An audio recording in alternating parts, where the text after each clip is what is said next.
from Kenora-Rainy River. To the Premier. Speaker, Josiah Begg, 14 years old, found dead in the McIntyre River in Thunder Bay on May 18th.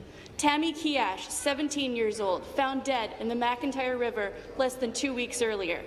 Stacy DeBungee, 41, found dead in the river in 2015. 3 more deaths to add to the 7 unexplained deaths of young First Nations people in the river in the last decade. There to pursue a public education and health care they can't get in their home communities. I named those 7 students as well and called on this government to investigate what happened to them. A year ago, the coroner's inquest made a list of recommendations, including for this Liberal government. What has been done? Minister of Community Safety and Correctional Services. Minister of Community Safety and Correctional Services. Thank you very much, and I thank the member opposite for that question. And as I said to Grand Chief Fiddler and Chief Leonard yesterday, on behalf of all of us, our condolence to the loss of lives that's been taking place, and certainly as the minister responsible, we want to make sure, and I would say on this side of the House, we really would like to address the situation, and we are addressing the situation, Mr. Speaker. We are completely committed to working with our First Nation partners.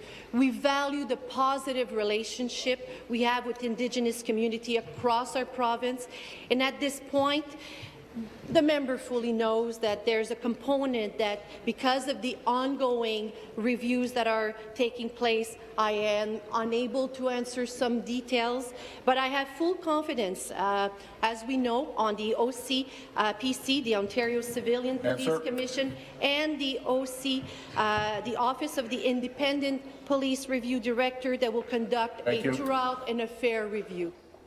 Supplementary. To clarify, my question is about action and what this Liberal government has done. In fact, the jury in the coroner's inquest recommended that all levels of government, including this Liberal government, acknowledge that without improvement of conditions in First Nations reserve communities, a gap in education outcomes between Indigenous and non-Indigenous students will remain. And where jurisdictional divisions between governments threaten to delay services, such as equality of on-reserve education or funding for First Nations children, that the government of first contact should provide the services or funding without delay. So I ask again, without excuses, without passing the buck, what has this government done to act on the recommendations into the ongoing deaths in Thunder Bay? Minister. To the Minister of Indigenous and Reconciliation. Minister of Indigenous Relations and Reconciliation. The question is a fair one. It's an important one. So much of what happens to Indigenous youth here in Ontario, and particularly with respect to your question in northwestern Ontario, revolves around the issue of education. And education is a responsibility that the federal government and the provincial government share. We are working with the federal government to facilitate ways in which those children who are sent from, for instance, the northern remote communities to the southern communities to complete their high school, that they can find that education in southern Ontario in a culturally environment and in a protected environment.